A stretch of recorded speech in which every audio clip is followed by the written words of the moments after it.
The cool, rigid outer layer of the Earth, the lithosphere, is broken into massive plates. There are about a dozen major plates and many smaller plates in continuous motion as they collide with, slide under, or move past each other in a process known as plate tectonics. A plate may be entirely oceanic lithosphere, like the Pacific Plate, or, like the North American Plate, can be part oceanic and part continental lithosphere. We will return to lithosphere types in a minute, but first, let's look inside the Earth to clarify the layers. The mantle is a 2,900 kilometer thick, high magnesium silicate rock layer located between the crust and the core. The uppermost part, the lithospheric mantle, is cooler and more rigid than the deeper mantle. It lies above a hotter and more ductile layer of similar composition called the asthenosphere. As an analogy to how rock can either be brittle or ductile, consider a taffy bar like the Big Hunk. When force is applied, they are brittle when cold and ductile when warm. Zooming in to a tectonic cross-section, we see that the lithospheric plates are composed of crust on top of the outermost rigid part of the mantle. Although the mantle has a different composition and higher density than the crust, these two layers migrate as a single mechanical layer called a lithosphere or tectonic plate. This is where earthquakes occur as the brittle rock that makes up the plates fractures and breaks. The hotter, more ductile asthenospheric rock does not fracture to produce earthquakes.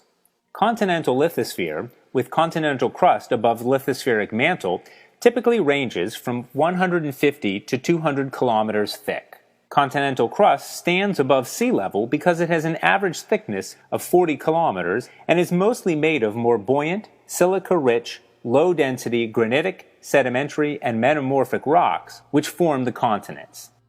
Oceanic lithosphere, formed at spreading ridges, is typically 50 to 140 kilometers thick. Oceanic crust is only around 8 kilometers thick and is denser than continental crust because it contains less low-density silica and more high-density iron and magnesium. Thus, it forms the ocean floor with its top surface below sea level. Relative motion between plates can be broadly grouped into three main categories: transform, divergent, and convergent. Returning to the world map view, we show transform or strike-slip boundaries are places where plates move horizontally against each other.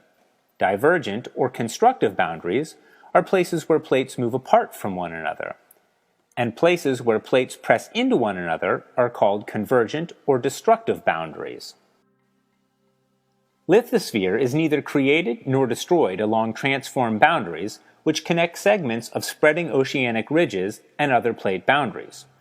Transform boundaries can also cut across continents, as the San Andreas Zone does in California, where it connects the East Pacific Rise to the Cascadia Subduction Zone. Shallow earthquakes on long transform boundaries that cut continental crust can approach magnitude 8, whereas those on oceanic transform boundaries tend to be much smaller. At divergent boundaries, oceanic crust forms at spreading ridges where plates pull away from each other. A small volume of the mantle melts to create the crust. The hot, buoyant, upwelling mantle supports the oceanic ridges that form the Earth's longest mountain systems. Because temperature increases rapidly with depth at divergent boundaries, there is only a thin layer of brittle rock to fracture in earthquakes. Most earthquakes occur within the upper 10 kilometers and have magnitudes that are generally less than 6.